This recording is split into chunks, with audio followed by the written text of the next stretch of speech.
வாழ்க வையகம், வாழ்க வையகம், வாழ்க வளமுடன். உலக சமுதாய சேவா சங்கம், ஐடி இயக்குநரகம், டெல்லி என்சிஆர் ஸ்கை ட்ரஸ்ட் இணைந்து வழங்கும் தவ மற்றும் தத்துவ நிகழ்ச்சியில் அனைவரும் வணங்கி வாழ்த்தி வணங்கி வரவேற்கிறோம். மகரிஷியின் குரலில் நல்லதொரு சாந்தி தவத்தை இயற்றினோம். அதனைத் தொடர்ந்து சிந்தனை உரையை தருவதற்கு டெல்லி மண்டலத்தில் இருந்து அருள்நிதி துணை பேராசிரியர் சாந்தி லோகநாதன் அம்மா அவர்களை வரவேற்கிறோம். சாந்தி லோகநாதன் அம்மா அவர்கள் டெல்லி மண்டலத்தில் அட்வான்ஸ் டிப்ளமா முடித்துள்ளார்கள். அதனுடன் துணை பேராசிரியராக உள்ளார்கள். கடந்த 8 வருடங்களாக டெல்லி மண்டலத்தில் தன்னை இணைத்துக் கொண்டு மிக சிறப்பாகவும் அருமையாகவும் சேவை புரிந்து கொண்டு வருகிறார். அது மட்டுமில்லாது மன்றத்திலும் சரி, மற்றவர்களிடம் சரி, அனைவரிடமும் அன்போடும் பணிவோடும் நடந்து கொள்ளும் பண்புடையவர் சாந்தி அம்மா. இன்று நம்முடன் மங்கையராய் பிறந்திட மாதவம் செய்திடல் வேண்டும் என்ற தலைப்பில் சிந்தனை தர வருகை தந்துள்ளார்கள். அருள்நிதி துணை பேராசிரியர் சாந்தி லோகநாதன் அம்மா அவர்களை அன்புடன் அழைக்கின்றோம். அம்மா வாழ்க வளமுடன். வாழ்க வளமுடன்கம்மா. அறிமுக உரைக்கு மிக்க நன்றிங்கம்மா. அருமையானதொரு தொகுப்புரை வழங்கி கொண்டிருக்கும் துணை பேராசிரியர் பரமேஸ்வரி பழனிவேல் அம்மாவும் அவர்தம் அன்பு குடும்பமும் அருட்பேராற்றல் கருணையினால் உடல் நலம், நீலாயுள், நிறை செல்வம், உயர் புகழ், மெய்ஞானம் ஓங்கி வாழ்க வளமுடன். அம்மாவின் ஆன்மீக அருள் தொண்டு மென்மேலும் தலைத்தோங்க வாழ்க வளமுடன். வாழ்க வையகம், வாழ்க வையகம், வாழ்க வளமுடன். அனைத்து மகளிர்களுக்கும் உலக மகளிர் தின நல்வாழ்த்துக்களை தெரிவித்துக் கொள்கிறேன். உலக சமுதாய சேவா சங்கம், ஐடி இயக்குநரகம், டெல்லி என்சிஆர் ஸ்கை ட்ரஸ்டும் இணைந்து வழங்கக்கூடிய நிகழ்வில் கலந்து கொள்ள இணைந்துள்ள இருபால் மெய்யன்பர்களையும் வாழ்த்தி வணங்கி வரவேற்கிறோம்.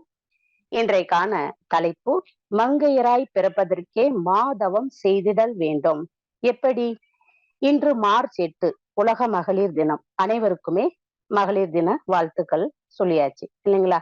ஒரு பெண்ணுன்னா, ஒரு பெண்ணாக பிறந்ததுக்கு நாம பெருமை கொள்வோம் இல்லைங்களா? பெண் என்பவளை எத்தனை விதமாக நாம அழைக்கிறோம். ஒவ்வொரு பருவத்துக்கு ஏற்றபடி ஒவ்வொரு பெயரை இன்னைக்கு பெரியவங்க வச்சிருக்காங்க. அதாவது பேதை, வெதும்பை, மங்கை, மடந்தை, அறிவை, பெரிவை, பேரிளம் பெண் என வெவ்வேறு விதமாக பருவங்களை கொண்டு சொல்லியிருக்காங்க. ஒரு ஆண் என்பவர் குடும்பத்தின் வாரிசாக இருக்கலாம், ஆனால் பெண் என்பவள் ஒரு குடும்பத்தின் பரிசுன்னு அன்னைக்கே எழுதி வச்சிருக்கிறாங்க இல்லைங்களா? ஒரு கவிஞர் ஒரு கவியில கடவுளின் அருள் இருந்தால் உங்களுக்கு ஆண் மகன் பிறப்பான், ஆனா கடவுளே உங்களுக்கு பிறக்கணும்னா பெண் குழந்தையாக பிறக்கும்னு சொல்வாரு. பைபிள் கிறிஸ்தவர்களின் அடையாளமாக உள்ளது. குர்ஆன் இஸ்லாமியர்களின் அடையாளமாக உள்ளது. பகவத்கீதை இந்துக்களின் அடையாளமாக உள்ளது. ஆனா இந்த திருக்குறள் மட்டுமே உலக மாந்தர்களின் அடையாளமாக திகழ்கிறதுன்னு சொல்லுவாங்க. இந்த உலகத்திலேயே முதலாக தோன்றியது திருக்குறள் சொல்றாங்க. அதுவே இன்றளவும் நீதி நூலாக உள்ளது. அதாவது பெண்ணின் பெருந்தக்க யாவுல அப்படிங்கிறத அறத்துப்பால்ல கேள்வியை எழுப்பி திருவள்ளுவர் கேட்டிருப்பாரு. அதுக்கப்புறம் பெண்மையே பெருமையுடைத்து என்று போட்டு பொருட்பாவில பதிலும் அதுக்காக சொல்லி இருப்பாரு. அப்போ பெருந்தக்க அந்த சொல்லிட்டு பெண்ணில் பெருந்தக்க இல்னு சொல்லியிருப்பாரு முடிவாக காமத்துப்பால்ல. அத்தனை கேள்வியும் எழுப்பி பதிலும் சொல்லியிருப்பாரு வள்ளுவர். அதாவது பெண்மையை உயர்த்தி வரிகளை எழுதியிருப்பாரு. அதே போல ஒரு கவிஞர் சொல்வது என்னன்னா, இமயமலைக்கு பொன்னாடை போர்த்துவது என்பது எத்தகைய சிரமமான விஷயமோ அதே போல திருக்குறளுக்கு உரைநடை எழுதுவது ரொம்ப சிரமமானதுன்னு சொல்வார். திருக்குறள் மட்டுமே மதம் கடந்து நிற்கக்கூடியதுன்னு சொல்லுவாங்க. அனைத்து மதங்களுக்குமே வாழ்க்கை நெறியை போதிக்கக்கூடிய நூல்னு சொல்றாங்க. ஒரு மனிதன் அறிவாளியாக இருக்கணும்னு நினைத்தால் திருக்குறள் நூல் ஒன்றை படித்தாலே அறிவாளியாகலாம்னு சொல்றாங்க. இதேதான் நம்ம அப்துல் கலாம் ஐயாவும் சொல்லியிருப்பாங்க.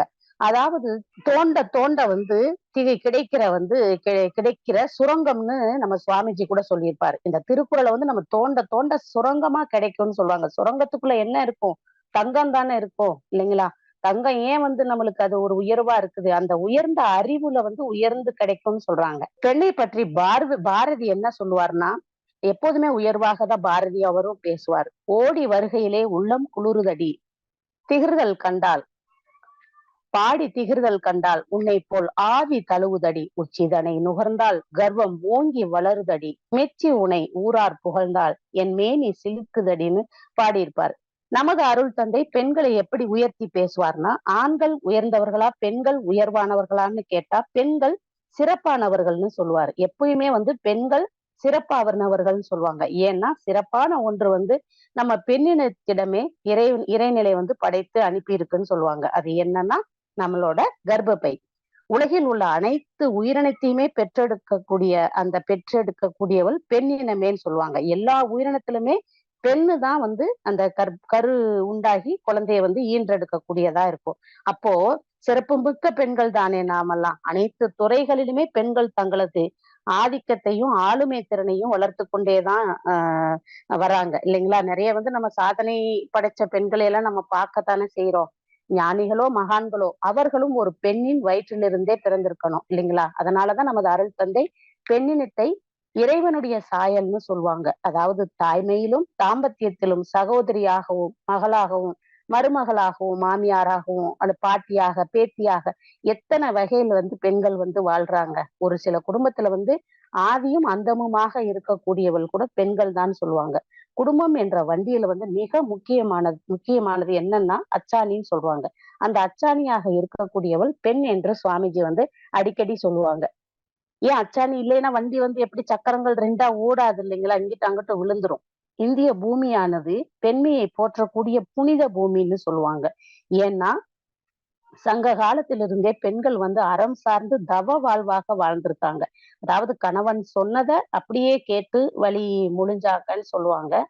ஏன்னா அந்த மாதிரி அறம் சார்ந்து கணவர்களும் வாழ்ந்திருக்காங்க. இப்ப மதர் தெரசா அவங்களும் புனிதமான சேவைகளை செய்துதான் அர்ப்பணிப்பாக தன்னுடைய வாழ்வையே வாழ்ந்து காட்டிட்டு போனவங்க இல்லைங்களா? இன்று பெண் சமத்துவம் உயர்ந்துள்ளதுன்னு நம்ம சொல்றோம், மறுக்க முடியாதுதான்.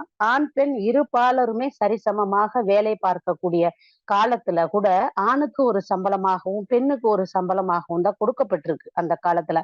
அதாவது பெண்களின் வருமானம் குறைத்தே வழங்கப்பட்டிருக்கு.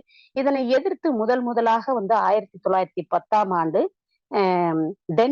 டென்மார்க்ல தான் ஒரு மாநாடு மாநாடு நடத்துறதுக்கு கிளாரா என்ற பெண்மணி சமமாக நடத்தணும்னு குரல் எழுப்பியிருக்காங்க. அதாவது பெண்களையும் ஆணுக்கு நேரா உழைக்கிறோம், அதுக்கு ஏத்த சமமான எங்களுக்கு சம்பள ஊதியம் கொடுக்கணும் அப்படின்னு போராடினாங்களாம். முத மாநாட ஆரம்பிச்சாங்களாம். அடுத்ததாக ரஷ்யால ஒரு பேரணி நடத்தினாங்களாம். அதாவது அலெக்சாண்ட்ரியா என்ற பெண்மணி ஒரு போராட்டத்தை நடத்தியிருக்காங்க, பேரணியா நடத்தியிருக்காங்க. அப்ப மார்ச் 8 என்று உலகர் மகளிர் தினமாக ஆகணும் அப்படின்னு அறிவிப்பு தெரிவிச்சாங்களாம். பின்னர் தான் ஐக்கிய நாடு சபையில இப்ப நம்ம எப்படி இந்த இந்தியாவை பாரத்ன்னு வைக்கிறதுக்கு எப்படி மோடி அங்க போய் சொல்லி நம்மளோட பிரதமர் சொல்லி எப்படி இப்ப இன்னைக்கு இந்தியாங்கிறத பாரத்ன்னு வச்சாங்களோ, அதே மாதிரி அன்னைக்கு உலக மகளிர் தினம் ஆக்கணும் மார்ச் 8 அப்படின்னு சொல்லிட்டு அப்போ ஒரு ஐக்கிய நாடு சபையில 1975ஆம் ஆண்டு உலக மாநாடு வைத்து ஆலோசனை கூட்டம். இப்ப ஆலோசனை கூட்டம்னா மத்த கண்ட்ரி எல்லாம் போகணும்ல, அப்படி நடத்தி அங்கீகாரம் வழங்கப்பட்டதுதான் இந்த உலக மகளிர் தின நாளாக நாடு முழுவதும் கொண்டாடப்பட்டதாம். இதெல்லாம் ஏன் வந்ததுன்னா பெண்களும் கல்வியில உயரணும், பொருளாதாரத்திலும் உயரணும், அறிவை வளர்த்துக்கணும்னு கொண்டு வந்திருக்காங்க. ஒரு காலத்துல அடுப்பூதும் பெண்களுக்கு படிப்பெதற்கு அப்படின்னு இருந்த காலம்லாம் இருந்துச்சுதானே, நம்ம கேள்விப்பட்டிருக்கோம் தானே. விவேகானந்தர் கூட பெண்கள் எல்லா துறைகளிலையும் மிளிரணும்னு சொல்லுவாங்க. எப்போதுமே பெண்களை அவரும் போற்றக்கூடிய வகையில தான் பேசுவார். இன்று பெண்கள் சாதிக்காத துறைகளே இல்லையேன்னு நம்ம சொல்லலாம்ல. நமது அருள் தந்தை சொல்லுவாங்க, எந்த நாட்டில் பெண்கள் மதிக்கப்படுகிறார்களோ அந்த நாடும் வீடும் வளர்ச்சியாக இருக்கும்னு சொல்லுவாங்க. பாரதி சொல்வாரு, எட்டும் அறிவினில் ஆணுக்கு இங்கே பெண் இளைப்பில்லை என்று கரண் என சொல்லுவாரு. அதாவது நம்ம இப்ப எந்த விதத்திலயுமே ஆணுக்கு பெண் நிகர் இல்லைன்னு சொல்லுவாங்க. பாரதி அவரது மனைவி செல்லம்மாவை கூட, நான் ஆண் என்பதால எனக்கு பின்னால நீ உட்கார்ந்து உன்னை தாழ்வாக எண்ணாதே, என்னுடன் எனக்கு சமமாக உட்கார்ந்து கொள்னு சொல்லுவாராம். எப்போதுமே செல்லம்மாவை பின்னாடி வெக்கப்படுவாங்க இல்லையா? அந்த காலத்துல பெண்கள் முன்னுக்கு அந்த கணவருக்கு முன்னாடி ஒரு வார்த்தை கூட பேசாம தானே இருந்திருக்கிறாங்க சங்க காலத்துல பெண்மணிகள்லாம். வெக்கமோ அது எதுவும் வெளியில எதுவும் சொல்லிடுவாங்களோ அப்படின்னு சொல்லுவாங்களாம். ஆனா பாரதி மட்டும்தான் புதுமை பெண்ணாக, சாதனை பெண்ணாக பெண்கள் தனக்கு சரிசமமா உட்காரணும் அப்படின்னு சொல்லுவாராம். உனது உடல் அமைப்பில் மாறுபட்டாலும் ஆணையும் பெண்ணையும் இறைவன் சமமாகவே படைச்சிருக்காரு. ஆக எண்ணங்களும் உணர்வுகளும் ஒன்றேதான். அதனால வந்து நீ வா, முன்னோக்கி வான்னு அந்த செல்லம்மாவ சொல்லுவாராம் அன்போட. ஒரு பெண் எங்க இன்பமாக வாழ்கிறாளோ அங்கே அன்பும் கருணையும் ஓங்கி இருக்கும்னு நமது அருள் தந்தை சொல்வார். ஒவ்வொரு பெண்களுக்கு பின்னால் தான் தந்தையாகவும் சகோதரனாகவும் கணவராகவும் இருந்து உயர்வுக்கும் வெற்றிக்கும் தங்களது பங்களிப்பை வந்து தந்துகிட்டே இருப்பாங்க இந்த ஆண்கள் வந்து. நம்ம ஆண்களை வந்து குறைவாக நம்ம சொல்லவே வேண்டாம். ஒரு பெண் வந்து சாதிக்கிறா அப்படின்னா தாயை விட தந்தைக்கே நிறைய வந்து அந்த பேரும் பெருமையும் ஏற்படுது இல்லைங்களா? தெரசா அம்மா அம்மாவை ஒரு கவிஞர் வந்து கவியில எழுதியிருப்பாரு. நீ ஒரு சாதாரண அம்மாவாக இருந்திருந்தால் ஓரிரு குழந்தைகளுக்கு மட்டுமே தாயாக இருந்திருப்பாய். நீ கருவுற்றிருந்ததால் ஓரிரு குழந்தைக்கு மட்டுமே நீ தாய்மை ஆகிற பாக்கியம் வந்து உனக்கு கிடைச்சிருக்கும். அதாவது சாதாரண தாயாக இருந்திருந்துச்சுன்னா நீ ஒரு ஓரிரு குழந்தைகளுக்கு மட்டுமே தாயாக இருந்திருப்பாய். நீ கருவுற்று இருந்தால், அதாவது நம்ம கர்ப்பமாக இருந்திருந்தாங்கன்னா அப்ப ஒரு குழந்தைய வந்து பெத்தெடுத்திருந்தாங்கன்னா அந்த ஒரு 2 குழந்தைக்கு தாயாகிற பாக்கியம் கிடைச்சிருக்கும். ஆனா நீ கருணையுற்றதால் இந்த உலக மக்கள் அனைவருக்கும் இன்றளவும் நீ தாயாக அன்னையாக இருக்கிறாய்ன்னு உதாரணமாக சொல்லக்கூடிய வரலாறு சரித்திரம் படைத்தவர்களாக வாழ்ந்துட்டு போயிருக்காங்க இல்லைங்களா? அப்படி எழுதியிருப்பாங்க. அப்போ கருணையின் பிறப்பிடம் தான் இருப்பிடமாக இருந்திருக்கு அவங்க கிட்ட. கருணை என்ற குணம் படைத்தவர்களிடம் இறைவன் வந்து அந்த கருணை உள்ளம் படைத்தவர்களிடம் தான் இறைவன் வந்து குடிகொள்வான்னு சொல்றாங்க.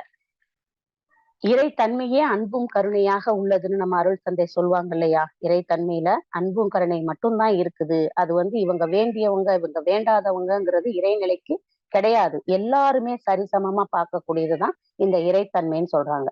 பெண்களுக்கு தவம் என்பதே இல்லாது இருந்தது இல்லைங்களா ஒரு காலகட்டத்துல. ஆனா இன்று பெண்களுக்கு வந்து யோகத்தில் சிறந்தவர்களாக இருக்காங்க. இன்னைக்கு யோகத்துல வந்து நிறைய பெண்கள் வந்து உள்ள வந்து ஆன்மீகத்துல உள்ள இணைஞ்சு இன்னைக்கு எவ்வளவு சிறப்பா கொண்டு போயிட்டு இருக்காங்க. நமது மனவளக்கலை பயிற்சிகளில் பெண்களுக்கென ஒரு தனித்துவத்தை வந்து போற்றப்படும் பெண்களா பாக்குறாங்க. பெண் என்பவள் யார்? தெய்வம் சொல்றாங்க. பலர் மேகம் போன்றவள் சொல்றாங்க. தென்றலை போன்றவள் சொல்றாங்க. இந்த பெண்களுக்கு வந்து நிறைய வந்து கவிதைகளை எழுதியிருப்பாங்க. பெண்ணுன்னா தெய்வம், அதே மாதிரி பால் போன்றவள், மேகம் போன்றவள், தென்றலை போன்றவள், நதியை போன்றவள்னு நீ நிலா, நீ நிறைய அப்படின்னு நிலவை கூட பெண்களுக்கு கவிதையா போட்டிருப்பாங்க. அழகை வைத்து மட்டும் பெண்களை வந்து வர்ணிப்பார்கள் இல்லைங்களா? எந்த பெண்ணையும் சூரியன் என்று சொல்வதே இல்லை, நிலா என்றுதான் சொல்லியிருப்பாங்க. ஏன்னா பெண்கள் வந்து மென்மையானவர்கள், சுட்டெரிக்கக்கூடியவர்கள் இல்லைன்னு சொல்றாங்க. பூமிக்கு கூட பூமாதேவின்னு தான் பெண்களை வந்து நம்ம பெயர்ல வந்து சொல்லுவோம் இல்லைங்களா? பொறுமைக்கு உதாரணமாக பெண்ணையே சொல்லுவாங்க. ஒரு பெண்ணினுடைய வாழ்க்கையானது நன்றாக அமைவது எதை பொறுத்ததுன்னா, முதல் பாகம் வந்து தனது பெற்றோரை பொறுத்தும், 2வது பாகம் தனக்கு அமைந்த கணவரை பொறுத்தும், 3வது பாகம் தன்னுடைய குழந்தைகளை பொறுத்தும் அமைகிறதுன்னு மகரிஷியா சொல்லுவாங்க. ஏன்னா அவளுக்கென வாழ்றதே இல்லைன்னு சொல்லுவாங்க. பிறர் நலன் கருதியே வாழ்கிறாள்னு சுவாமிஜி வந்து சொல்லுவாங்க. இந்த மண்ணில் பெருமையை கற்பொழுக்கம் தான்.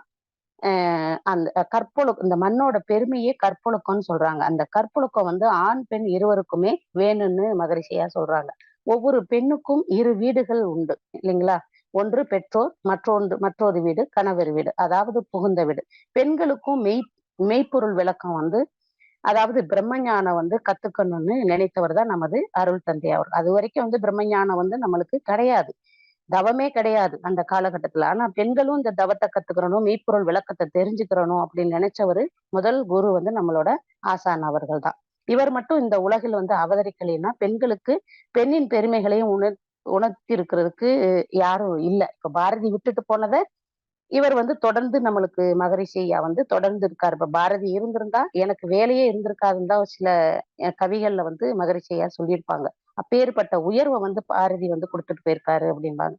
நமது சுவாமிஜியின் மனைவி அன்னை லோகாம்பலை பத்தி நம்ம வந்து பேசணும்னா நிறைய பேசலாம். சுவாமிஜியின் முன்னேற்றத்துல வந்து பின்புலமாக நிறைய நல்லது வந்து செஞ்சிருக்காங்க. அதாவது கணவரின் வளர்ச்சிக்கு வாழ்க்கைக்கும் உறுதுணையா இருந்தவங்க, இல்லற தர்மத்தை வந்து கடைபிடித்து வாழ்ந்தவங்க, இல்லற தர்மத்தை வந்து சிறப்பா வந்து கடைபிடிச்சு வாழ்ந்திருக்காங்க. அதனாலதான் தவ வலிமை மிக்கவரான நமது ஆசானை வந்து கரம் பிடிச்சிருக்காங்க இல்லைங்களா? சுவாமிஜி சொல்லுவாங்க, ஒரு ஆண் படிச்சா அந்த குடும்பம் உயரும். ஆனா பெண் படிச்சா அந்த தலைமுறையே உயரும்னு சொல்லுவாங்க. அப்போ பெண் என்பவள் வந்து நம்ம பயிற்சிய வந்து எடுத்துக்கொள்றப்போ, நமது தலைமுறையே பயிற்சிக்குள்ள கொண்டு வந்துருவாங்க. இல்லைங்களா? அவர் ஈன்றெடுக்கக்கூடிய குழந்தை கருவிலே திருவுடையாரா இருக்குது. நம்ம பயிற்சிகள காயகல்ப பயிற்சி இதெல்லாம் நம்ம செய்யும்போது என்ன ஆகுதுன்னா, பெண் வந்து ஒருத்தி வந்து சரியா இருந்துட்டா, அந்த வீட்ல இருக்கிற தலைமுறையே நல்லா இருக்குதுன்னு சொல்லுவாங்க. அப்போ பாரதி கண்ட கண்ட கனவு வந்து இன்றைய சூழல்ல வந்து பெண் சுதந்திரம் வந்து கிடைத்துள்ளதுதான். பாரதி வந்து அன்னைக்கு பெண் சுதந்திரம் வேணும்னு சொன்னாங்க. பெண்கள் வந்து எல்லா துறைகளிலுமே உயர்ந்து இருக்காங்க. இன்று மேல பறக்கிற விமானம் முதல் இறுதியாக பயணிக்கும் இடுகாடு வரையில வந்து பெண்களின் பங்களிப்பு வந்து இருக்கு. ஒரு காலத்துல வந்து கணவன் இறந்தவுடன் அவருடைய உடன்கட்டை ஏற ஏறுறதுக்கு வச்சுருவாங்க. பொண்ண வந்து அந்த மனைவியே வந்து கணவன் இறந்த அந்த அந்த உடல்லயே, அந்த கட்டையிலேயே இவங்களையும் உயிரோட வந்து தூக்கி போட்ட காலமெல்லாம் அந்த காலகட்டத்துல இருந்திருக்கு. உடன்கட்டை ஏற மரணிக்கவும் வச்சிருக்காங்க. ஆனா, இன்று இறந்தவர்களின் அ மேல் அந்த இறந்தவங்களோட பாடியில கட்டைகள அடுக்கி எரியூட்டுகிற வேலை வரையில இன்னைக்கு பெண் வந்து செய்கிறாள். நீங்க நெறைய நம்ம பார்க்குறோம்ல. பெண் வந்து சுடுகாடு வரையில அனுமதியே கிடையாது. இன்னைக்கு சுடுகாட்டுல உட்காந்துட்டு பிணம் இருக்கிற வேலையிலிருந்து இன்னைக்கு வந்து பெண்கள் வந்து செய்றாங்க. எந்த தொழிலுமே வந்து நம்மளுக்கு அவமானம் இல்ல. அச்சமும் இல்ல. துணிவு ஒன்றே போதும்னு அந்த பெண்கள்லாம் சிறப்பா தொழில செஞ்சுட்டு இருக்காங்க.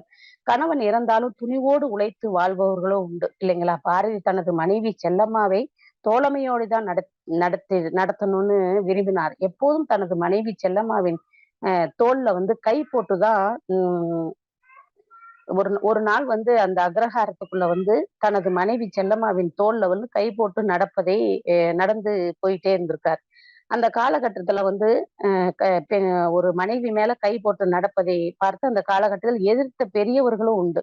ஏதோ சரி ஆணுக்கு பெண் சமமா நடத்தாத அப்படின்னு சொல்லுவாங்க. உன் மனைவியை ரொம்ப சமமாகவும், உயர்வாகவும் நடத்தாதேன்னு சொல்லுவாங்களாம். ஆனா பாரதி தனது மனைவியை வந்து கௌரவப்படுத்தி வச்சிருந்தாராம். இயல்பாகவே பெண்ணுக்குள் வந்து ஞானம் வந்து இருந்துள்ளது. அந்த ஞானம் கல்வி வழியாக தூண்டப்பட்டுள்ளது. அறிவுங்கிறது பெண்ணுக்குள்ளேயே இருந்திருக்குது. அதுல வந்து கல்வி வழியாக தூண்டப்பட்டிருக்கு. அதனாலதான் பெண்கள் வந்து அனைத்து துறைகளிலுமே வந்து வளர்ச்சி அடைஞ்சிருக்காங்க இல்லைங்களா? குடும்பம் என்கிற கோயிலை தகர்க்காம பாதுகாக்க வேண்டிய பொறுப்பும், அக்கறையும் ஒவ்வொரு பெண்ணிடம் மட்டுமே அர்ப்பணிப்பாக இறைத்தன்மை வந்து குடுத்திருக்கு. அதனாலதான் இறைவனே சில பொறுப்புகளை வந்து பெண்களிடம் வந்து ஒப்படைச்சிட்டு போயிருக்கு இல்லைங்களா? ஒரு குடும்பத்தில் வந்து அமைதி நிலவ பொருளாதார அமைதி நிலவணும்னா, ஒண்ணு பொருளாதாரத்துல சண்டையா இருக்கும் இல்லைங்களா? மனைவி வந்து சொல்லுவாங்க, என்னோட கணவன பார்த்து உங்களோட சம்பளம் பத்தல அப்படின்னு சொல்லுவாங்க. இதனால வருமானம் பத்தல, குடும்பம் நடத்த முடியல அப்படின்னு அதுல ஒரு பொருளாதாரத்தினால சண்டை வரும். ஒண்ணு வந்து உறவு சண்டையா இருக்கும். இந்த உறவு சண்டையும், பொருளாதார சண்டையும் இல்லாம பேசினா அங்க அமைதி நீடிக்கும்னு சொல்றாங்க சுவாமிஜி. அதற்குத்தான் விட்டு குடுத்தல், சகிப்புத்தன்மை, தியாகம் இந்த 3 பண்புகள் வந்து பெண் வேணும்னு சொல்றாரு. ஏன் மார்ச் 8 மகளிர் தினம் ஆ தினம் அப்படின்னு சொல்லியிருக்காங்க. நாம பெருமையா வந்து சொல்லிட்டே தானே கொண்டாடுறோம். ஆனா, அமெரிக்கால ஒரு பஞ்சாலையில வந்து சம்பளம் வந்து உயர்வாக வேணும்னு அ 75 பெண்களுக்கு மேல வந்து அந்த ஆலைக்குள்ளேயே இருந்துகிட்டாங்களாம். அதாவது ஆணுக்கு நிகராக பெண்களுக்கும் சம்பளம் வழங்கப்படணும்னு உள்ளிருப்பு போராட்டம் வந்து நடத்தி, உயிரையே வந்து இழந்தாங்களாம். அந்த 75 பெண்களுமே. அந்த நாளைத்தான் நாம வந்து இன்னைக்கு பெருமையா மார்ச் 8 மகளிர் தினமாக நம்ம வந்து கொண்டாடிட்டு இருக்கிறோம். அதுக்கு இது வந்து 75 பெண்கள வந்து உயிர் இழந்ததுக்கு அப்புறம் தான் இந்த இதே கிடைச்சிருக்கு. அதாவது அதிகார வர்க்கத்தை வந்து திரும்பி பார்க்க வைத்த நாள் அதுன்னு சொல்றாங்க. பெண் என்பவள் ஒரு குடும்பத்தில் வந்து வேறாக இருக்கக்கூடியவன்னு சுவாமிஜி வந்து சொல்றாங்க. அப்போ மரத்துல வந்து நம்மளுக்கு பூ, காய், கனியை வந்து நம்ம பயன்படுத்தணும்னா, வேர் வந்து சரியாக இருக்கணும்னு சொல்றாங்க. அப்பதான் தலைமுறையும் சரியானதாக இருக்கும்னு சொல்றாங்க. அதாவது ஆண்களின் நிம்மதிக்கு வீட்டில் இருக்கும் பெண்களே வேறாக இருக்காங்க அப்படின்னு சொல்றாங்க. சுவாமிஜி ஒரு ஆண் வெளிச்சூழல்ல அமைதியாக நிர்வாகம் செய்றாருன்னா, ஒவ்வொரு பெண்ணுமே காரணமாக இருக்காங்கன்னு சொல்றாங்க. ஒவ்வொரு ஆணும் வெளியில வந்து வெளிச்சூழல்ல, ஆபீஸ்கள்ல வேலை பார்த்துட்டு ஒரு அமைதியா வர்றாங்க, சந்தோஷமா, மகிழ்ச்சியா இருக்காங்க அப்படின்னா, அதுக்குள்ள இந்த பெண் காரணம்னு சொல்றாங்க. ஒவ்வொரு பெண்ணுமே காரணமா இருக்காங்க. பாரதி சொல்வாரு, "பட்டங்கள் ஆள்வதும், சட்டங்கள் செய்வதும் பெண்களுக்கு தெரியும்னு" சொல்லுவாங்க. அதுபோல சாதம் படைக்கவும் தெரியும்னு சொல்லுவாங்க. சட்டங்களும் படிக்க தெரியும், சாதமும் கிச்சனுக்குள்ள படைக்க அட அ ப படைக்க தெரியும் அப்படின்னு சொல்றாங்க. கணவனின் வருமானம் வந்து மனைவிக்கு வந்து வெளிப்படையா தெரியணும்னு சொல்றாங்க. அப்பதான் அமைதி நிலவும்னு சொல்றாங்க. வீட்டு செலவுகள் வந்து கணவனுக்கு தெரியணும்னு சொல்றாங்க. அப்பதான் கணவரின் க அப்பதான் கணவருக்கு தெரிஞ்சாதான் சரி வெளிப்படையா ஒரு நாள் ஒரு மாச வருமானத்துல இவ்வளவு செலவு இருக்குங்கிறது தெரியும். அதே மாரி கணவனின் கடனும் மனைவிக்கு தெரியணும்னு சொல்றாங்க. எந்த விஷயம் வெளிப்படையாக இருக்குதோ அந்த வீட்டில வந்து அமைதி நிலவும்னு சுவாமிஜி வந்து குடும்ப அமைதியில சொல்றாங்க.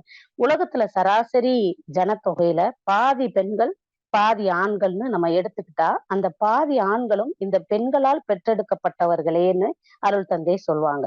பெண்கள் பெண் என்பவள் வலிமை மிக்கவள்னு விவேகானந்தர் வந்து சொல்வார். ஆண்கள் வந்து பராமரிக்க கூடியவர்கள்னா, பெண் வந்து பரிமாறக்கூடியவள்னு சொல்லுவாங்க. ராமன் என்பவருக்கு அனைத்துமாக இருந்தவள் யாருன்னா, சீதா தான். இல்லைங்களா? சீதை தான். ராமன் ஒரு சொல், ஒரு வில், ஒரு இல்ன்னு வாழ்ந்தவராம். அதாவது ஒரே ஒரு சொல் தான் சொல்லுவாராம். அதை சீதைய வந்து புரிஞ்சுக்குவாங்களாம். ஒரே ஒரு வில்லு தான் வீசுவாராம். அந்த வில்லுலயே கூர்ந்த அறிவோட சீரா கரெக்ட்டா போய் அந்த குறி வந்து தப்பாது அடிப்பவராம். ஒரே இல் அப்படிங்கிறா, அதாவது இல்லறத்துல வந்து கற்பு நெறியோட வாழ்ந்து காட்டியவர்ன்னு சொல்லுவாங்க. கற்பென்பது திண்மை வாய்ந்ததுன்னு வள்ளுவர் வந்து சொல்வாரு. திண்மைனா வலிமை.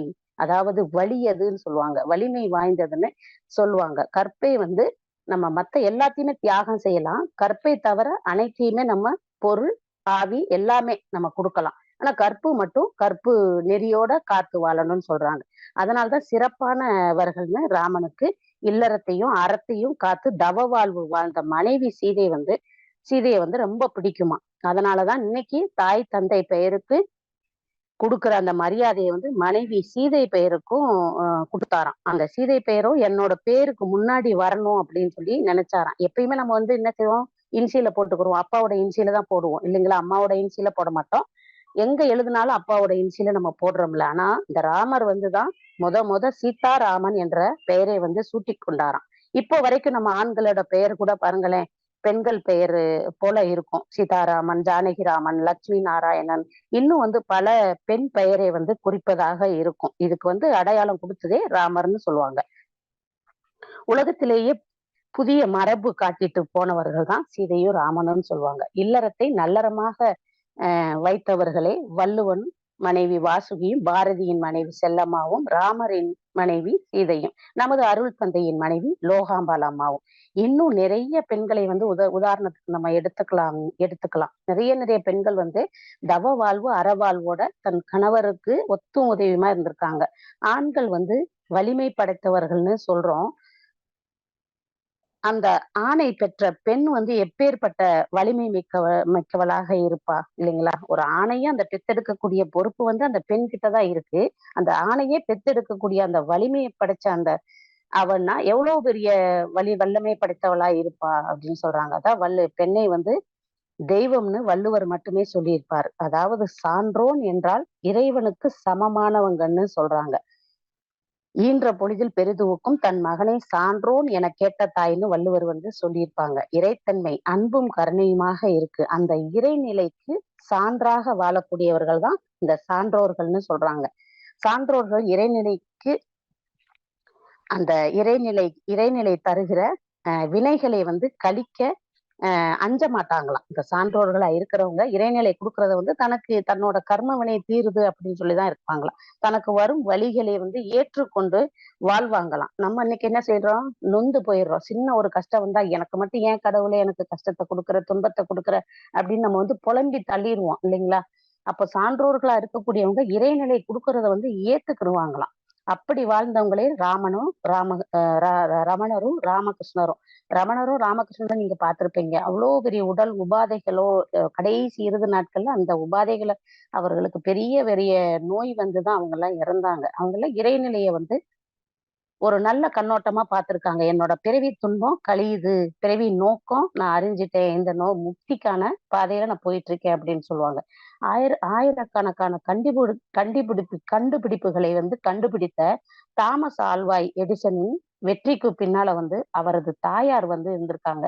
எடிசனின் ஆசிரியர் வந்து ஒரு நாள் ஒரு கடிதம் வந்து எழுதி எடிசனின் அம்மாவ மட்டும் வர சொல்லுங்க. அந்த அம்மாகிட்ட தான் இந்த லெட்டர குடுக்கணும்னு சொல்லுவாராம். அப்ப அவங்க அம்மா போயிருக்காங்க. அந்த அம்மாட்ட வந்து ஒரு ஆசிரியர் லெட்டர் குடுத்திருக்காங்க. அந்த லெட்டர்ல அதுல எழுதியதை பார்த்த அந்த தாய்க்கு வந்து ரொம்ப அழுகையாம். எடிசன் ஏன் வந்து அழுகுறீங்கம்மா? அப்படின்னு சொல்லி கேட்டதுக்கு, நீ ரொம்ப அந்த லெட்டர்ல எழுதியிருந்தது வேற. ஆனா அவங்க அம்மா சொன்ன வார்த்தைய கவனிச்சோம்னா, அவ்வளோ ஒரு இதா இருக்கும். நீ ரொம்ப புத்திசாலியாம். உனக்கு இருக்க அறிவுக்கு நூலகத்துல உட்கார்ந்து நீ படிக்க படிக்க சொல்லி எழுதியிருக்காங்க. உனக்கான படிப்பு வந்து இந்த பள்ளிக்கூடத்துல இல்ல. இவன் வந்து அறிவு வந்து ரொம்ப உயர்வா இருக்கான். அதனால நூலகத்துல போய் படிச்சு அவன கத்துக்கிற சொல்லுங்க அப்படின்னு சொல்லி சொல்லுவாங்க. அதனால என் மகன் வந்து இவ்ளோ ஒரு அறிவில உயர்ந்தவனா இருக்கானேன்னு பூரிச்சு அழுறேன்னு சொன்னாங்களாம். இதனை கேட்டதிலிருந்து எடிசன் வந்து நெறைய பள்ளிக்கூடத்துக்கே போகலையாம். நெறைய புத்தகங்களும், ஆராய்ச்சிகளையும் செஞ்சாராம். நீண்ட வருடம் கழிச்சு அவரது தாயார் வந்து இறந்துட்டாங்க. அந்த வீட காலி பண்ணும்போது தான் அந்த தாயாரோட அந்த அல்மாரில பார்த்திருக்காரு. அப்ப அவரது அந்த அறையிலிருந்து அந்த கடிதம் வந்து கீழ விழுந்ததாம் ஒரு டைரிக்குள்ள இருந்து. அதுல அந்த ஆசிரியர் வந்து, "உன் மகன் ஒரு முட்டாள். ஒண்ணுக்குமே உதவ மாட்டான். எங்க ஸ்கூல்ல வந்து இடம் இல்ல. நீ வந்து கூட்டிட்டு போங்கன்னு" மூளை இல்லாதவன்னு சொல்லி எழுதியிருந்ததாம். அப்போ எழுதியிருந்தத பார்த்து அவரு அதுக்கப்புறம் நெறைய வளர்ச்சி ஆயிட்டாரு. அதை பார்த்து வந்து அவர் கதறி கதறி அழுதாராம் எடிசன் வந்து. ஒரு பெண் நினைச்சான்னு வச்சுக்கோங்களேன், எப்படி வேணும்னாலும் ஒரு ஆணை வந்து முன்னேற வைக்க முடியுங்கிறது தான் இந்த இதுக்கு பின்னாடி வந்த உதாரணங்கள். ஒரு தாய் நினைத்தால் இறப்பின் விளிம்பில் இருக்கும் குழந்தையை கூட காப்பாற்ற முடியும்னு ஒரு தாய் வந்து நிரூபிச்சிருக்காங்க. ஒரு இதய ஆப்பரேஷன்ல நெறைய பேர் வந்து பார்த்திருப்பீங்க. செய்திகள்லயும் நம்ம வந்து பார்க்கிறோம் இல்லைங்களா? விவேகானந்தரின் தாய் கூட எப்போதுமே விவேகானந்தர் வந்து சுட்டித்தனமா ரொம்ப சேட்டை செஞ்சுகிட்டே இருப்பாராம். அவரோட காதுல வந்து ஒரே ஒரு மந்திரம் சிவ சிவன்னு சொல்லுவாங்களாம். ஏன்னா ரொம்ப சேட்டை பண்ணுவாராம். ஒரு பெண் நினைச்சால் வந்து ஒவ்வொரு மகன வந்து எப்படி வேணும்னாலும் மாத்திக்கலாம் இல்லைங்களா? வீட்டுக்கே அடங்க மாட்றான் அப்படின்னு சொல்லி ஒரு சில இடங்கள்ல வந்து தாய் தந்தையர் வந்து சொல்லுவாங்க. என் பையன் வந்து சொன்னபடியே கேட்க மாட்றான். ஒரு வேலைக்கு கூட போக மாட்றான். பொறுப்பே இல்லாம இருக்கான் அப்படின்னு வருத்தமாக நம்ம வந்து அன்றாட புலம்புறத வந்து நம்ம பார்த்திருப்போம். தாய் தந்தை வந்து புலம்புவாங்க இல்லைங்களா? அன்றாட வாழ்வில் உங்க பையனுக்கு ஒரு சிலர் சொல்லுவாங்க, "உங்க பையனுக்கு திருமணத்த வந்து முடிச்சு வைங்க. பொண்டாட்டி வந்தா மாறிடுவான்னு" பெரியவங்க வந்து சொல்றத நம்ம கேட்டிருக்கோம் தானே!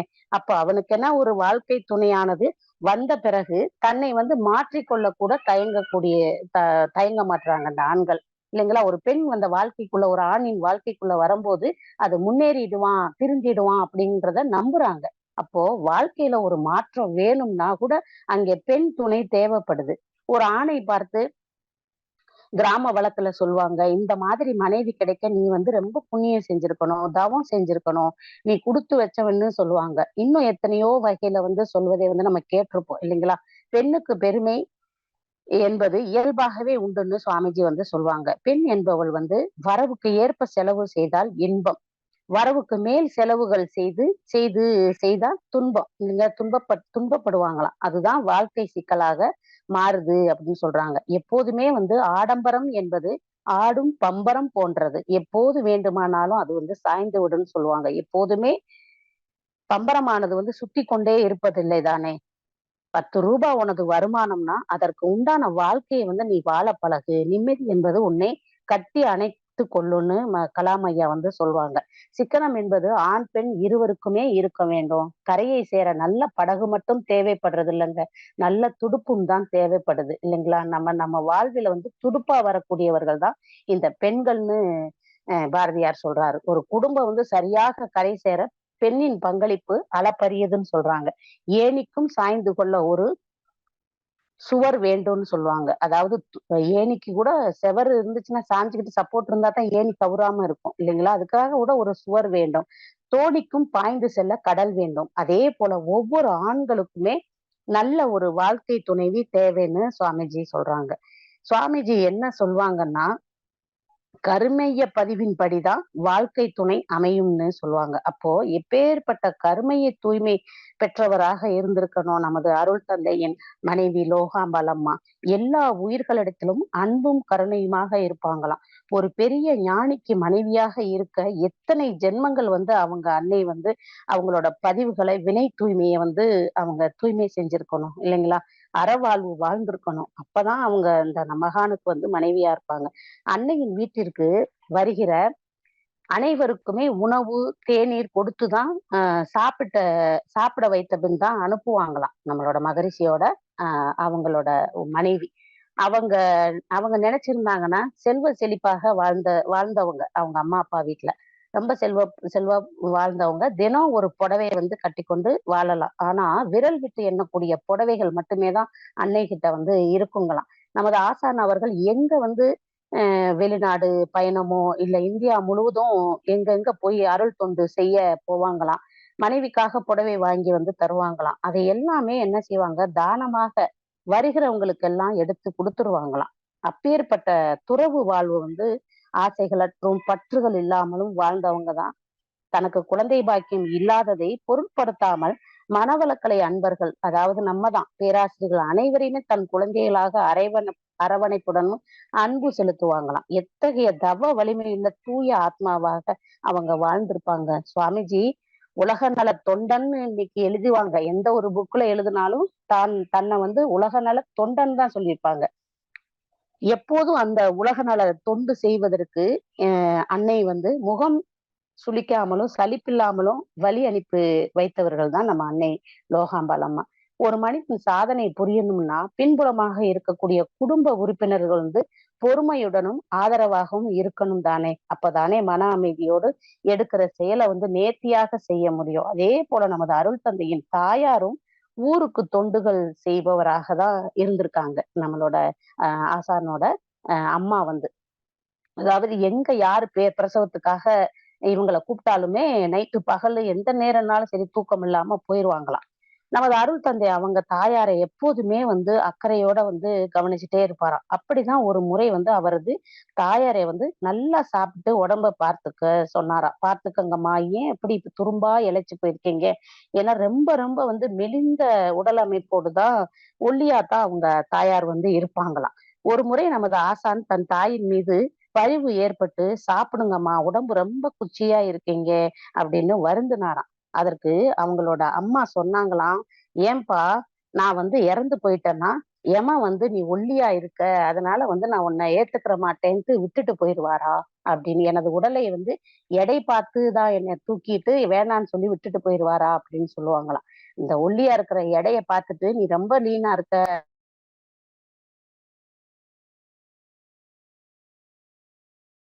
யமன் வந்து என்ன வந்து கூட்டிட்டு மாட்டானா அப்படின்னு சொல்லுவாங்களாம். பாருங்க எத்தகைய விசாலமான மனது அவங்களுக்கு.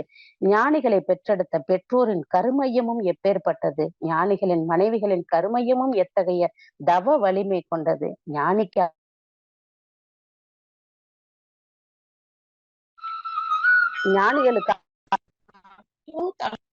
அவங்க வந்து தவ வலிமையும் கருமைய தூய்மையும் அடைஞ்சிட்டு தான் அவங்க வந்திருப்பாங்க இல்லைங்களா? மனைவி ஆகணும்னாலும் அத்தனை வினைகளையும் கழிச்சிட்டு தான் வந்தாரு. பெண்கள் வந்து நமது நமது வேதாத்திரியம் வந்து பெண்களை வந்து ஒரு படி உயர்த்தியே வைத்துள்ளதுன்னு பெருமையுடன் வந்து நம்ம சொல்லலாம். ஒரு உறவு வந்து ஆரம்பத்தில் கொடுக்கிற மரியாதையை கடைசி வரை தரும்னா அது ஒரு வரம் சொல்றாங்க. அதுவே மகத்தான உறவுன்னு சுவாமிஜி வந்து சொல்றாங்க. ஒரே மாதிரி இருந்திருக்காங்க அவங்க. ஏன்னா தன்னுடைய மனைவி வந்து 80 ஆண்டு காலம் வந்து மகரிஷியோட வாழ்ந்திருக்காங்க. வாழ்ந்த காலத்துல எல்லாம் வந்து சுவாமிஜிக்கு எப்போதெல்லாம் இடையூறு வந்ததோ அப்போதெல்லாம் அவருக்கு முகம் சுளிக்காம, சலிப்பில்லாம உதவி இருக்காங்க. நம்மளோட மகரிஷியோட மனைவி. இதெல்லாம் வந்து இதுதாங்க மங்கையராய் பிறப்பதற்கு மாதவம் புரிஞ்சவங்கன்னு சொல்லுவாங்க. மான்னாலே உயர்வுன்னு சொல்றோம். திருன்னு போட்டோம்னா அது எப்படி மதிக்கத்தக்க பேர் ஆயிருது இல்லைங்களா? திருங்கிற ஒரு அடைமொழியை போட்டோம்னா அது உயர்ந்த இதான் ஆயிருது. சிற்றம்பலமா இருக்கிற வரைக்கும் ஒண்ணும் இல்ல. சிற்றம்பலம் போடும்போது அது எவ்வளவு ஒரு உயர்வா இருக்குது இல்லைங்களா? அரசுங்கிறது திருநாவுக்கரசுன்னு வரும்போது எவ்வளவு ஒரு திருங்கிறது போடும்போது அவ்வளவு ஒரு அந்த பெயருக்கு உயர்வை கொடுத்துருது இல்லைங்களா? இன்று பெண்கள் வந்து அனைவருமே தொழிற்கல்வியை வந்து சிறப்பாக கத்துக்கிட்டு பொருளீட்டி கணவனுக்கு உதவியாக சிக்கனத்துடன் வந்து வாழ்றாங்க இல்லைங்களா? கணவனின் இன்ப துன்பத்தில் உதவுபவர்கள் தானே நல்ல வாழ்க்கை துணையாக இருக்க முடியும்னு சுவாமிஜி சொல்றாங்க. ஆலியார்ல கூட ஒரு வீடியோ பதிவாக பெண்மையை பற்றி முதல் வரை அந்த உயிரெழுத்துல வந்து ஒரு இது வந்து சொல்லியிருப்பாங்க. அதாவது ஆல இருந்து ஆரம்பிச்சு வரைக்கும் சொல்லியிருப்பாங்க. அன்பில் உருவானவள், ஆற்றல் களமானவள், இன்சொல் வளமானவள், ஈகை திறனானவள், உதவும் மனம் கொண்டவள், ஊக்கம் திறனானவள், எஃகின் எஃகுனா இரும்பு, எஃகின் உறுதியானவள், ஏற்றத்தின் வழியானவள், ஐக்கியம் விளைபவள், ஒத்து உதவி வாழ்பவள், ஓதி ஆள்வதில் வல்லவள், ஔடதமாய் விளங்குபவள், அக்தே பெண்மணியானவள்னு போற்றி அந்த பாடல் வரிகள் வந்து அந்த கவியா எழுதியிருப்பாங்க. சாதனைகளோடு சரித்திரம் படைப்பதற்கு கடவுளால் படைக்கப்பட்ட கற்பக விருட்சங்கள் தான் இந்த பெண்கள்னு கலாம் ஐயா வந்து சொல்லுவாங்க. இந்தியாவின் முதல் பெண் சாதனை பெண் எடுத்துக்கிட்டீங்கன்னா முதல் இப்போது வரைக்கும் உள்ள சாதனை பெண்கள் வரையில் எத்தனையோ வளர்ச்சிகளை வந்து நம்ம வந்து பார்த்துக்கிட்டே தானே வரோம் இல்லைங்களா? எவ்வளவோ வளர்ந்துருக்குறாங்க. இந்தியாவின் முதல் ஐபிஎஸ் பெண் வந்து அதிகாரி கிரண்பேடி. அதே போல இந்தியாவின் முதல் விண்வெளி பெண்மணி கல்பனா சாவ்லா, முதல் ஆளுநர் சரோஜினி நாயுடு, முதல் பெண் பிரதமராக நம்மளது அன்னை இந்திரா காந்தி அம்மா அவர்கள், முதல் ஜனாதிபதியாக பிரதிபா பட்டேல். அதே மாதிரி எவரெஸ்ட் சிகரத்துல யாராலையுமே ஏற முடியாது அப்படின்னு சொல்லியிருப்பாங்க. அதையும் ஏறிய முதல் பெண்மணி வந்து பச்சேந்திரிய பால் அப்படின்னு நம்ம நிறைய பேரை வந்து சாதனை படுத்தவர்கள் வந்து சாதித்து காட்டியவர்களை வந்து நம்ம சொல்லிக்கிட்டே இருக்கலாம். அரசியலிலும் அடுப்பாங்கரையிலும் சாதிக்க முடியும் என வாழ்ந்து காட்டியவர்கள் தான் இந்த பெண்கள். ஆண்களும் இதில் குறைந்தவர்கள் இல்லைன்னு சொல்லலாம். மகளுக்கு பின்னாலும், சகோதரிக்கு பின்னாலும், மனைவிக்கு பின்னாலும் இருந்து கொண்டு ஊக்கங்களையும் உற்சாகத்தையும் பாராட்டுகளையும் தந்து கொண்டே இருக்கக்கூடியவர்கள் தான் இந்த ஆண்கள். எத்தனையோ ஆண்கள் தன் மனைவி உயிருள்ள போது உணராத அந்த உபசரிப்பையும் அக்கறையையும் மதிக்க தெரியாம அவ இறந்த பின்பு வந்து கவனிப்பாரற்று ஒருவேளை உணவு கூட சாப்பிடவும் கொடுக்கறதுக்கும் இல்லாம வந்து தவிப்பர்களை வந்து நம்ம நிறைய ஊர்கள்ல பார்த்திருக்கிறோம். அதுக்கு முன்னாடி பெண்களை வந்து நிறைய அவதூறா அவமரியாதையா நடத்தியிருப்பாங்க. அவங்க இறந்த பிறகுதான் அந்த மனைவியோட அந்த தாயோட அந்த அன்போ அக்கறையுமே போனதுக்கு அப்புறம் தான் வருது இல்லைங்களா? அதனால வாழும் போதே மனைவியின் அன்பை கணவனும், கணவனின் அன்பை மனைவியும் ஒருவருக்கொருவர் இன்சொல்லோடு பேசி பழகணும்னு சொல்றாங்க. என்ன குறை இங்கே? அனைத்துமே இறைநிலையானது, நிறைவாக தானே நம்மளுக்கு வந்து கொடுத்திருக்கு. தாயின் வயிற்றில் 9-10 மாதம் பாதுகாப்பாக குழந்தை வளர ஒரு பையை வந்து படைச்சிருக்கு இல்லைங்களா? அது பிறந்ததுமே தாயின் மார்பிலிருந்து அதற்கு தேவையான அமிர்த பாலையும் தந்து பசியை போக்குது. இதெல்லாம் இறைவனின் படைப்பின் ஒரு அற்புதமான கொடைதானே. நாம பிறப்பதற்கு முன்பே நமக்கு தேவையானதை இறைநிலை தயார் செய்துட்டு தான் பின்னர் தான் அந்த நம்மையே படைக்குது, தயார் செய்யுது இல்லைங்களா? நாம தான் எனக்கு இன்னும் வேணும் வேணும்னு பொருள் புகழை தேடி நம்ம வந்து அலையிறோம். எல்லாமே நமது வினைப்பதிவிற்கு ஏற்ப வந்து வழங்கப்பட்டுள்ளது அப்படின்னு சுவாமிஜி வந்து சொல்லுவாங்க. இன்று ஆன்மீகத்துல வந்து உயர்ந்திருக்காங்க இல்லைங்களா? பெண்கள் வந்து ஆன்மீக உயர்வை முதலில் தந்தவர் வந்து ராமர் தான்னு சொல்லுவாங்க. சீதை வாழ்ந்தது தவ வாழ்வு. அதே மாதிரி மகரிஷி ஐயா நமக்கு பயிற்சி வந்து கட்டாயம் வேணும்னு நினைத்தவர் உயர்ந்த மகான் இல்லைங்களா? காற்றை விட கடும் வேகம் கொண்டது பெண்ணின் எண்ணம்னு சொல்லுவாங்க. ஷேக்ஸ்பியர் வந்து சொல்லுவாரு. அதாவது பெண்ணாய் பிறப்பதற்கே மாதவம் செய்திடல் வேண்டும்னு தேசிய விநாயகம் பிள்ளை அவர் வந்து சொல்வாரு. தன்னை தானே பாதுகாத்துக் கொள்வதே பெண்களுக்கு அழகுன்னு சொல்லுவாங்க. அதாவது பெண்ணானவள் கற்பு நெறியோட இருக்கணும்னு ஔவையார் வந்து சொல்லுவாங்க. எந்த இடத்தில் பெண்ணை மரியாதையுடன் நடத்தப்படுகிறதோ அங்கே தேவதைகள் குடியிருப்பார்கள்னு மகாபாரதத்துல வந்து சொல்லப்படுது. எங்கே அதிகாரம் இல்லாம அன்பு மட்டுமே ஆட்சி செய்கிறதோ அங்கே குடும்ப அமைதி மேலோங்கி இருக்கும்னு சுவாமிஜி வந்து சொல்லுவாங்க. மனைவி கணவனையும், கணவன் மனைவியும் ஒருவருக்கொருவர் உயர்த்தி கொண்டே ஒருவர் வாழ்த்தி கொள்ளவே திருமணம் என்ற பந்தம் வந்து உருவாக்கப்பட்டதுன்னு நமது சுவாமிஜி சொல்லுவாங்க. அப்ப ஒருவரை ஒருவர் வாழ்த்த பழகிக்கணும்னு சொல்லுவாங்க.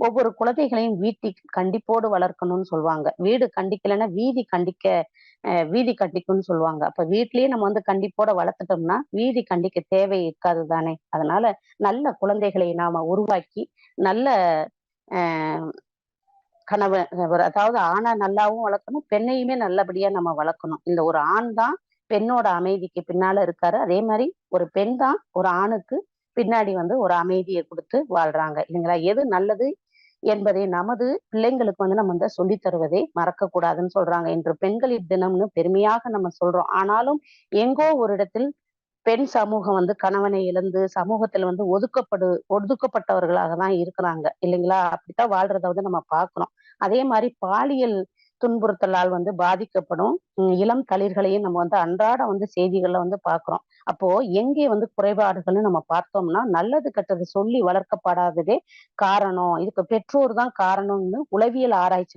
சொல்லுது. அதே மாதிரி நாம தாய் தந்தையா இருந்து ஒரு ஆணையும் பெண்ணையும் சமமாக நம்ம சமுதாயத்துல நல்லது கெட்டது சொல்லி வளர்க்கணும்னு சுவாமிஜி சொல்றாங்க.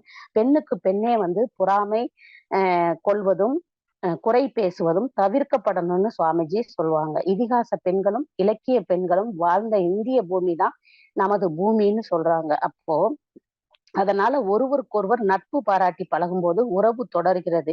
ரஷ்யாவுல மகளிர் தினத்தன்று என்ன செய்வாங்கன்னா, கவர்மெண்ட் லீவ் விட்டுருவாங்களாம். அதாவது டிராபிக்ல நிக்கிற போலீஸ்காரர் ஒவ்வொரு பெண்களிடமும் பூ மற்றும் சாக்லேட்டை தந்து மகளிர் தின வாழ்த்தினை சொல்லுவாங்களாம். ஒரு சில நாடுகள் பெண்களை சிறப்பானவர்களாக பாக்குறாங்க. நமது ஆசான் அவர்கள் என்னன்னா, அவரது மனைவி லோகாம்பாள் அம்மாவின் பிறந்த நாளான ஆகஸ்ட் 30ஆம் தேதி மனைவி நலவேட்பாக கொண்டாட சொல்றாரு. இல்லைங்களா? மனைவிகளுக்கான சிறப்பை தர சொல்றாரு. பெண் வயிற்றுள் உருவாகி பெண் பாலுண்டே வளர்ந்தாய், பெண் பெண் துணை கொண்டே வாழ்கிறாய், பெண்மையின் சிறப்பு உணர் அப்படின்னு சுவாமிஜி சொல்றாங்க. அப்போ நம்ம வீட்டுல இருக்கிற மகளையும் தங்கச்சியையும் அக்காவையும் தாயையும் நம்ம மதித்து மனைவியையும் மதித்து பாராட்டுவோம் என கூறி இந்த உரையை நிறைவு செய்து கொள்கிறேன்.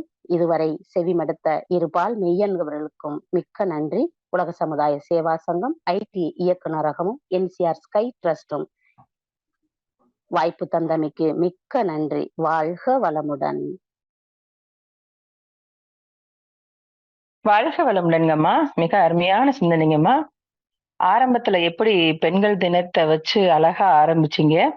பைபிள், குரான், திருக்குறள் இப்படி பெண்மையை உயர்த்தி சொல்லியதை பற்றியும் சொன்னீங்க.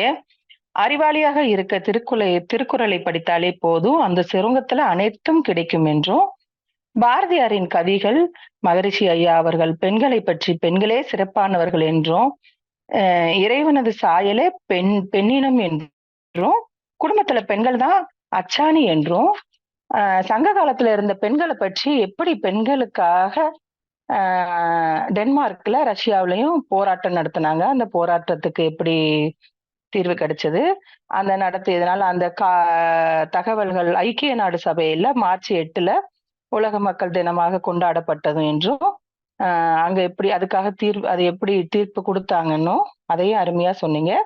அந்த காலத்துல பெண்கள் எல்லாம் எப்படி வெட்கப்பட்டு இருந்தாங்க, அந்த இருந்த காலத்துல கூட பாரதியார் பெண்களை எப்படி முன்னேறி வாங்க என்று சொன்னதை பற்றியும், அதுக்கப்புறம் அன்னை தெரசாவை பற்றி உலகத்திற்கே எப்படி தான் மட்டும் தாயா இருந்திருப்பாங்க, உலகத்திற்கே எப்படி தாயாக ஆனாங்கன்னு சொல்லி அந்த கவிகள் சொன்னதை பற்றியும், மனவள கலையில பெண்களுக்கு முக்கியத்துவம் கொடுத்திருக்குது, அதுல கவிகள் எல்லாம் அழகா எழுதியிருக்கிறத பற்றியும், பெண்கள் இருவருமே ஆண்கள் பெண்கள் இருவருமே கற்பொழுக்கத்தோட இருக்கணும்னு சொல்லி, ஆண் படித்தால் ஒரு ஆண் குடும்பத்துல படித்தா அந்த குடும்பம் மட்டும்தான் உயரும், பெண் படித்தால் தலைமுறையே உயரும் என்றும், அந்த காலகட்டத்துல உடன்கட்டை ஏறுதல் பழக்கம் இருந்தப்ப கூட ஆனா இருந்திருக்கு. ஆனா இன்று இருக்கிற காலத்துல சுடுகாடு வரை போகிற வரைக்கும் பெண்களுக்கு உரிமை இருக்கு. அங்க பெண்களே கூட சுடுகாட்டுல வேலை செய்து அந்த இறந்தவர்களை எரிக்கிற அளவுக்கு பெண்கள் எல்லாம் முன்னேறி வந்திருக்காங்கன்றதும் ரொம்ப சிறப்பா சொன்னீங்க. குடும்பத்துக்கு சுவாமிஜி சொன்னதை பற்றி குடும்ப அமைதிக்கு எப்படி சகிப்புத்தன்மை, விட்டு கொடுத்தல், தியாகம் என்ற இந்த மூன்றும் வேண்டும் என்பதை பற்றியும் சுவாமிஜி சொன்னதை அழகா சொல்லியிருக்கீங்க. சுவாமிஜி எப்படி பெண் என்பவள் குடும்பத்திற்கே வேறாக இருப்பவள் என்றும், வருமானத்தை கூட கணவன் மனைவி இருவரும் சேர்ந்து அதை தெரிஞ்சுக்கிற வேண்டும், அதையும் அழகா சொன்னீங்க. அதுல ஒளிவு மறைவு எதுவுமே இருக்கக்கூடாது. ராமர் பற்றிய கதையும், ராமர் பற்றி சொன்னதை ஒரு சொல் ஒரு வில் அந்த மாதிரி சொன்னதையும், அவங்க எப்படி கற்பொழுக்கத்தோட வாழ வேண்டும் என்பதையும் சொன்னீங்க. ராமர் சீதா என்றும் முதலாக சீதாராமர் என்று பெயர் வைத்து கொண்டதை பத்தியும் அதையும் அழகா சொன்னீங்க.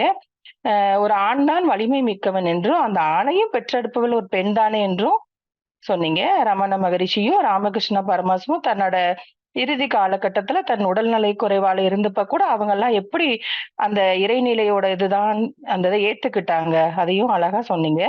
எடிசன் எப்படி அவர் ஆசிரியர் உன் மகன் ஒரு முட்டாள் என்று சொன்னதை அதை எழுதி மறைத்து வைத்திருந்த அந்த கடிதத்தை, அந்த தாய் மறைத்து வைத்திருந்த கடிதத்தை அவர் பார்த்து எவ்வளவு மன நொந்து போனார். அந்த நெகிழ்வான நிகழ்வையும் சொன்னீங்கம்மா. வாழ்க்கைக்கு மாற்றத்திற்கு கூட ஒரு பெண் தேவைப்படுகிறாள் அப்படின்னு சொல்லி சொன்னீங்க. ஆடம்பரம் எப்படி ஆடும் பம்பரம் போல இருக்கு, அது நல்லதல்ல அப்படின்னும், சிக்கனமாக ஆண் பெண்ணு இருவரும் இருத்தல் வேண்டும் சொல்லி சொன்னீங்க.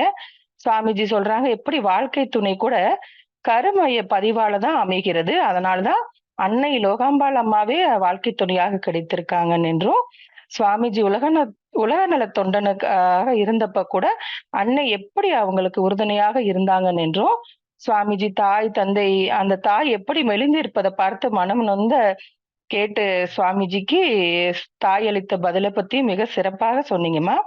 கடைசியாக அந்த ஆழியார்ல சொன்னதை, அந்த குழந்தைங்கள் சொன்னது ஆ முதல் அக்கு வரை அந்த பெண்களை பற்றி கவிகள் சொன்னது, அதையும் அழகா சொல்லி எடுத்து காமிச்சு சொன்னீங்கம்மா. மிக சிறப்பாக எடுத்து சொன்னீங்க. எப்படி ஒரு பெண் வயிற்றுல உருவாகி பெண் பாலை உண்டு பெண் துணையால தான் வாழ்கின்றோம் என்று சாமிஜி சொன்னதையும், அவங்க மரியாதையாக நடத்தப்பட வேண்டும் என்றும், அப்பதான் அந்த குடும்ப மகிழ்ச்சியாக இருக்கும் என்றும், நம் குருபிரான் எப்படி அவரது மனைவியின் பிறந்த நாளையே மனைவி நல வேட்பு விழாவாக கொண்டாடினாங்க. இப்படி ஒவ்வொரு அத்தனை கருத்துக்களும் மிக சிறப்பாக இருந்ததுங்கம்மா. இதை பற்றி ஏதேனும் கேள்விகள் இருந்தால் கேட்கலாம். ஹேண்ட் ரைஸ் பட்டனை பண்ணலாம். அன்மியூட் பண்ணி நாங்க பதில் சொல்றதுக்கு அம்மா ரெடியா இருக்காங்க. கேளுங்கம்மா. வாழ்க வளமுடன். வாய்ப்புக்கு நன்றி அம்மா. வாழ்க வளமுடன். நன்றிங்க அம்மா. வாழ்க வளமுடன். வாழ்த்துக்கள். வாழ்க வளமுடன் அம்மா. வாழ்க வளமுடன் அம்மா. சாந்தி அம்மா வாழ்க வளமுடன். வாழ்க வளமுடன் பவித்ராமா, சொல்லுங்கம்மா. வாழ்க வளமுடன். எப்படி இருக்கீங்க? வாழ்க வளமுடன். நல்லா இருக்கோங்கம்மா. மகளிர் தின நல்வாழ்த்துக்கள். வாழ்க வளமுடன் அம்மா. நன்றிங்கம்மா. உங்களுக்கும்மா. வாழ்க வளமுடன். இன்றைய சிந்தனை மிகவும் அருமையாக இருந்தது. வாழ்க வளமுடன் அம்மா. முதல் அக்கு வரை கவி அன்பின் உருவானவள், ஆற்றல் களமானவள், இன்சொல் வளமானவள், ஈகை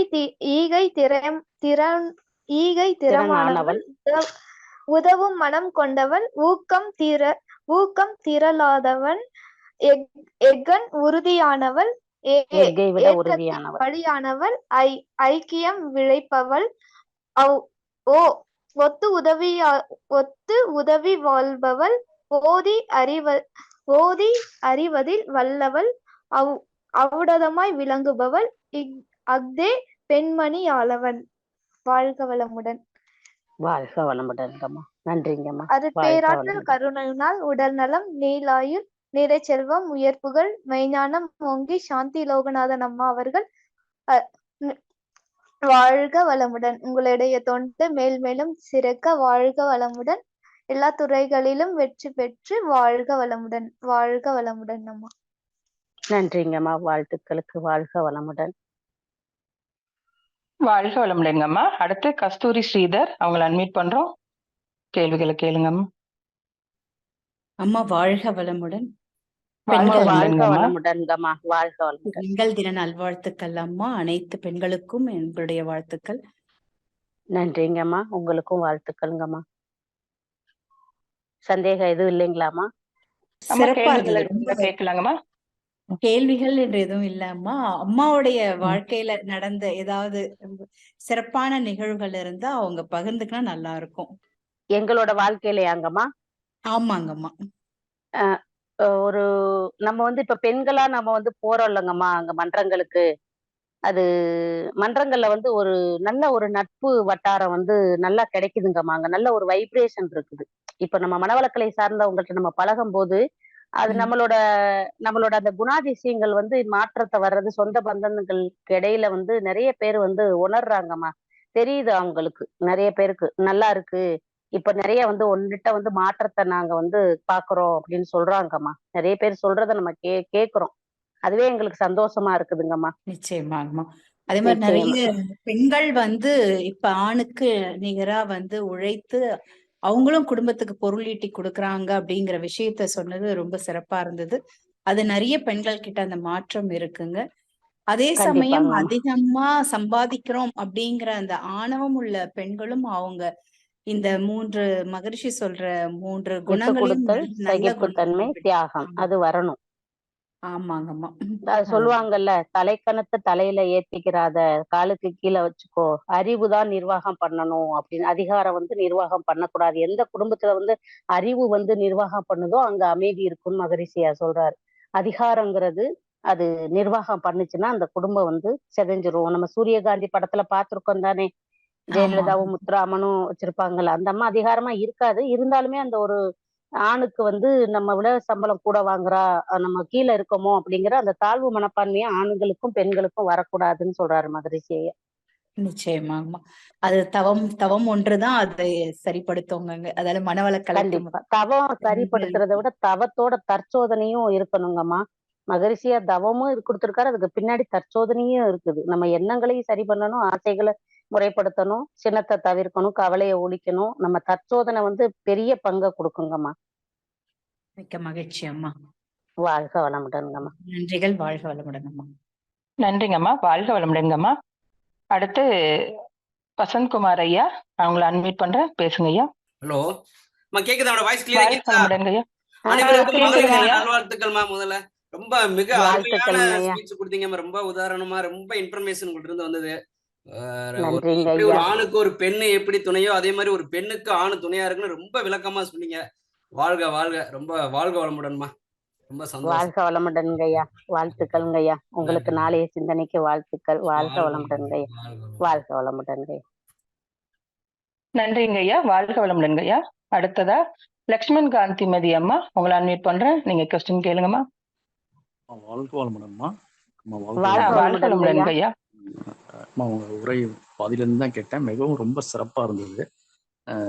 அம்மா இப்ப இன்றைய காலத்துல இருக்கிற பெண்களுடைய ஒரு அதாவது ஆடை அணிகலன்களை பார்க்குறப்ப பார்த்தீங்கன்னா, ஒரு கல்யாண நிகழ்ச்சியா இருக்கட்டும், பொது நிகழ்ச்சியா இருக்கட்டும், வெளியில ஒரு ஆஃபீஸ்க்கு போற ஒரு செக்ஷரா இருக்கட்டும், பார்த்தீங்கன்னா அது எப்படி சொல்றதுன்னு தெரியல. அந்த மாதிரி பெண்களே அப்படி நடந்துக்கிறது எந்த விதத்துல நியாயமா? இது தாய் தகப்பன் கூடயே வராங்க, அவங்களும் அந்த குழந்தைங்களை அப்படி சூழல்ல ஆடைய போட்டுட்டு கூட்டிட்டு போற ஒரு சிட்டில எல்லாம் பயங்கரமா இருக்கு. அதே மாதிரி பழக்க வழக்கங்களா இருக்கட்டும், மற்ற விஷயங்களா இருக்கட்டும், அது பெண்களை பத்தி எவ்வளவு பெருமைக்கு சொன்னீங்களோ அதுக்கு அகெயின்ஸ்டா இப்ப இருக்கிற காலகட்டங்கள்ல அப்படி இருக்குமா? இதுக்கு என்னமா தீர்வு? அது ஒரு விஷயம். அப்புறம் ஒரு சில குடும்பங்கள்ல பாத்தீங்கன்னா ஒரு அண்டர்ஸ்டாண்டிங் இல்லாம, ஒரு அதாவது புரிஞ்சிக்காம அந்த விஷயங்களை செய்யறப்ப பாத்தீங்கன்னா அவங்களும் இப்படி இருக்காங்களே அப்படிங்கிற மாதிரி எல்லாம் ஒரு சூழல் இருக்குமா? இதுக்கெல்லாம் என்னமா தீர்வு? பெண்களும் அப்படி இருக்காங்களே, பாசிட்டிவ் மட்டும் நம்ம பாக்குறோம், நெகட்டிவிட்டி பாத்தீங்கன்னா அவங்கள்ட்ட ஒரு விஷயம் நடந்துருச்சுன்னா அது பெரிய பூதாகரமா அந்த அளவுக்கு நடக்குதுங்க. இது எப்படிமா தவிர்க்கிறது? இப்ப மகரிஷி வாழ்க வளமுடன் இல்லையா? நீங்க கேட்டது அது சரிதான். பெண் சமத்துவம், பெண் சுதந்திரம்னு நிறைய இப்ப வாங்கி கொடுத்துட்டாங்க அன்னைக்கு. ஆனா நிறைய இடங்கள்ல அப்படி நடக்குதுதான். ஆனா நம்ம சொல்ல முடியாதுங்க ஐயா. நம்ம ஒருத்தரை திருத்தணும்னு நினைச்சோம்னா அங்க வருத்தமே மிஞ்சுன்னு மகரிஷியா சொல்லியிருக்காங்க அருமையா. ஒருத்தர் நம்ம திருத்துறதுக்காண்டி நம்ம இங்க பிறக்கல. அதை வாழ்த்தி கடந்து போயிருவோமே, வாழ்த்துவோமே. இந்த சொசைட்டி மாறட்டும், சமூகம் இன்னைக்கு சீர்கேடுகள் ஆயிட்டு இருக்குது, அது மாறணும். நம்ம ஒவ்வொரு அன்பர்களும் வாழ்த்த பிரபஞ்சத்திட்ட சொல்றாங்க ஐயா. எங்களுக்குமே ஒரு சில முக சுளிப்பு ஏற்படுதுதான். பெண்கள் அது அந்த பெண் சுதந்திரம் நம்மளும் தான் பேசுறோம். ஆனாலுமே அந்த ஆடைகளை நம்ம இது பண்ணும்போது அதான் சொல்றேன்ல, ஒருத்தரை போய் நீ இதை செய்யாத அப்படின்னு சொல்லி பாருங்க, அங்க வருத்தம் தான் மிஞ்சுன்னு சொல்றாங்க. அப்ப உறவு கட்டாயிரும்னு சொல்றாங்க. அதனால வாழ்த்திட்டு பேசாம அமைதியா போயிருவோம் அப்படின்னு சொல்றாங்க ஐயா. இப்ப எந்த குடும்பத்துல அமைதி இல்லையோ, இல்ல புரிதல் இல்லையோ, அந்த இடத்துல அந்த கணவன் மனைவி வாழ்த்துறதால மட்டும்தான். ஏன்னா சொல்றாங்கல்ல மகரிஷி ஐயா, கருமைய பதிவின்படிதான் கணவன் மனைவி அமைவது அப்படின்னு சொல்றாங்க. நம்ம அதை சொல்லுவாங்க, எனக்கு நீ கிடைச்சதே சாபம் அப்படின்னு சொல்றாங்க. சாபம் கிடையாது. நம்மளோட வினைப்பதிவு எப்படி இருக்கோ அதுக்கேத்த வாழ்க்கை துணைதான் கணவனாகவோ மனைவியாகவோ அமையும்னு சொல்றாங்க. அந்த பதிவை கழிக்கிறதுக்கு தான் நம்மளுக்கு வரமா பிள்ளைங்களும் வினைப்பதிவை எடுத்துட்டு குழந்தைங்களா பிறக்குறாங்க. அதனால நம்ம அதை கடந்து வாழ்த்திட்டு போயிருவோங்க ஐயா.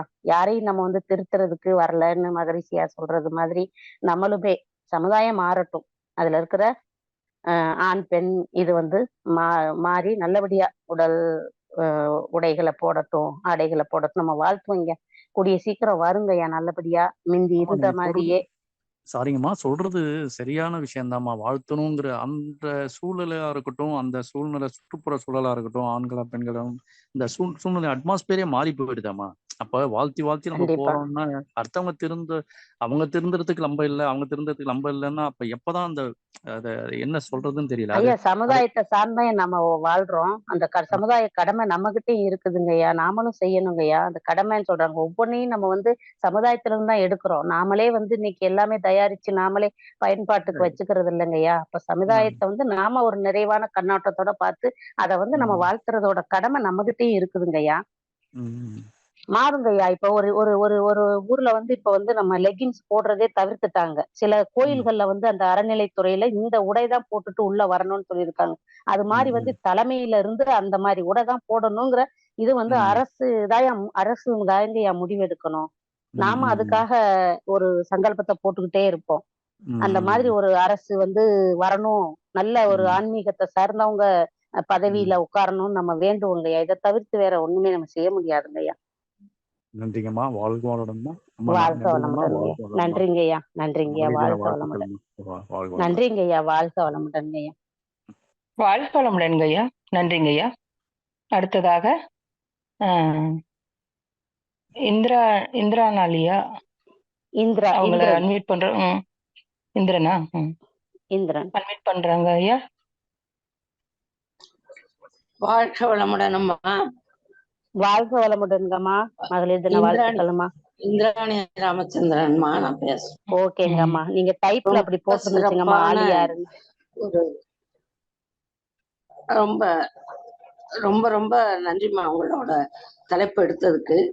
மங்கையராய் பிறந்திட நல்ல மாதவம் செய்திட வேண்டுமம்மா. பங்கையர் கை நலம் பார்த்தல்லவோ இந்த பாரில் அறங்கள் வளருமம்மான்னு சொன்னேன். கவிமணி அம்மா உங்க ஆடியோ கேட்கலங்கம்மா. வாழ்க வாழ்க வளமுடன் வளமுடன். அம்மா. வாழ்க வளமுடன். வாழ்க வளமுடன்ங்கம்மா. பரமேஸ்வரிமா. நன்றிங்கம்மா. வாழ்க நன்றிங்கம்மா. வளமுடன்ங்கம்மா. நன்றிங்கம்மா. வாழ்க வளமுடன். என்னோட இது கேட்கலங்கிறாங்கம்மா. வாழ்க வளமுடன். ஆமாங்கம்மா. அவங்க கட்டாய் கேக்குதுங்கம்மா. வாழ்க வளமுடன்ங்கம்மா.